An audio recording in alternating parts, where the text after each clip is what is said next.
Bismillahirrahmanirrahim.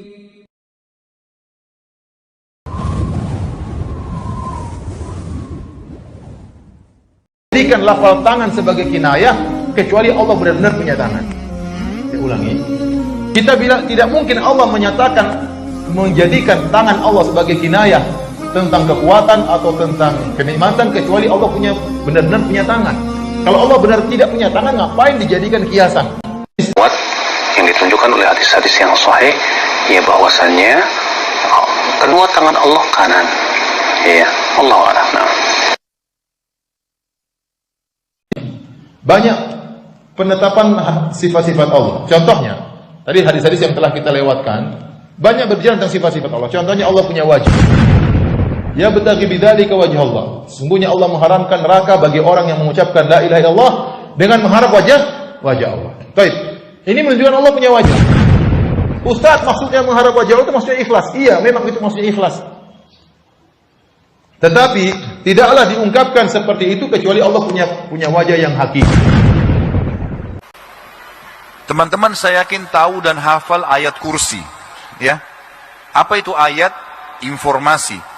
Kursi itu, teman-teman, adalah pijakan kaki raja di singgasana dalam bahasa Arab. Jadi kursi bukan seperti yang saya dudukin ini, ini bahasa Indonesia. Kalau bahasa Arab, teman-teman, kursi itu artinya pijakan kaki raja di singgasana. Ayat kursi berarti informasi tentang pijakan kakinya Allah di singgasana.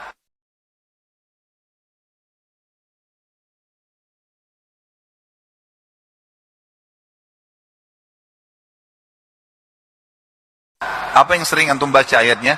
Wasi'a kursiyuhu samawati wal ard.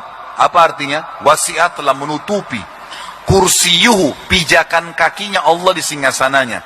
As-samawati wal ard. Pijakan kakinya saja sudah semua tertutupi langit dan bumi ini. Bagaimana dengan singgasana dan bagaimana Allah Subhanahu wa taala? Makanya kita kursi itu letak kedua kaki Allah Subhanahu wa taala. Kursi itu letak kedua kaki Allah Subhanahu wa taala. Kursi itu letak kedua kaki Allah Subhanahu wa taala. Tidak semua ayat yang disebutkan di dalam Al-Quran diartikan secara literasi. Kita tidak mungkin mengatakan di sini Allah adalah wa hasya lillahi dzalik, tanazzahallahu an sifatil khida'. Tak mungkin kita menafsirkan Allah Subhanahu wa taala menipu. Atau dengan ayat yang tadi, ini kinayah, simbol yang dipakai di dalam Al-Quranul Karim. Kalau begitu, perkara-perkara yang tidak sesuai kepada Allah Subhanahu wa ta'ala yang termaktub di dalam Al-Quran secara lafaznya difahami mengikut simbolnya, bukan hakikat lafaznya, seperti tangan Allah, seperti wajah Allah, seperti mata Allah Subhanahu wa ta'ala. Kenapa dalam hal ini kita menafsirkan dengan takwil, dengan kinayah, dengan simbolik? Bila mana sampai kepada tangan Allah, tak, Allah punya tangan, tapi kita tak tahu tangan Allah Subhanahu wa ta'ala macam mana. Di dalam Al-Quranul Karim Allah Subhanahu wa ta'ala berfirman tentang kisah Nabi, tentang kisah Siti Maryam ketika didatangi oleh malaikat Jibril. Malaikat Jibril menyerupai seorang lelaki datang kepada Siti Maryam. Kata Siti Maryam, inni a'udzu birrahmani in kunta taqiyya.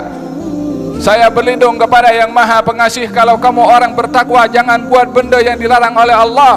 Yang Siti Maryam tak tahu kalau itu malaikat. Lelaki ada dalam bilik berdua dengan Siti Maryam. Siti Maryam tak mau melakukan perkara yang dilarang. Yang pertama khalwah, berdua dengan laki-laki, apatah lagi yang lebih daripada itu. Maka Siti Maryam berlindung kepada Allah Subhanahu wa ta'ala.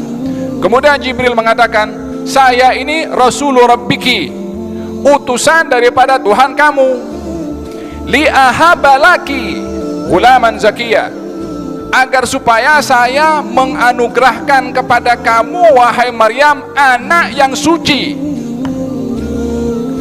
Allah, Jibril bagi tahu, li ahabalaki, saya nak bagi engkau. Apa yang nak dibagi? Ghulaman, anak zakiyah, yang suci.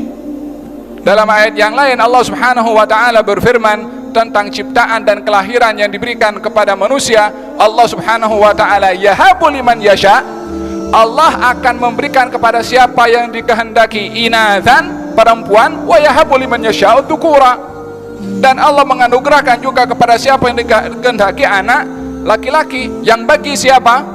Allah subhanahu wa ta'ala. Ayat yang dengan Siti Maryam tadi, Jibril mengatakan Allah yang bagi atau saya yang bagi Jibril? Jibril yang mengatakan li ahabalaki, untuk saya beri kepada engkau wahai Maryam anak yang suci. Yang bagi anak siapa?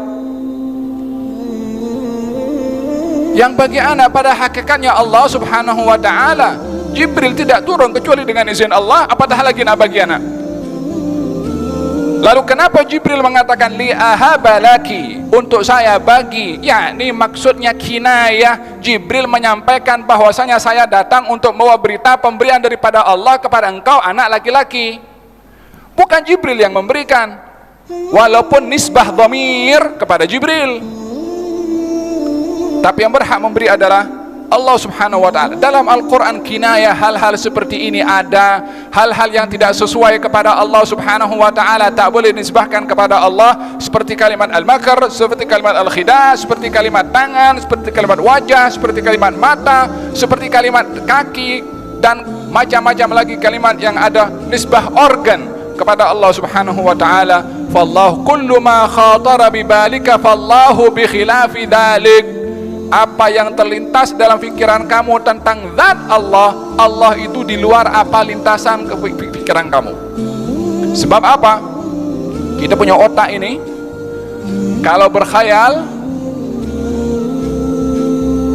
yakni khayal kita melampaui apa saja. Orang boleh berkhayal jadi malaikat, orang boleh berkhayal, Allahu a'lam, mungkin orang boleh berkhayal menjadi Tuhan. Yang penting khayal. Yang namanya khayal itu buah pikiran akal, walaupun khayal, walaupun mustahil. Yang namanya buah pikiran, karena akal itu makhluk, buah pikiran akal pun juga makhluk. Sementara Allah subhanahu wa ta'ala tak ada menyerupai makhluknya walaupun khayalan dalam akal.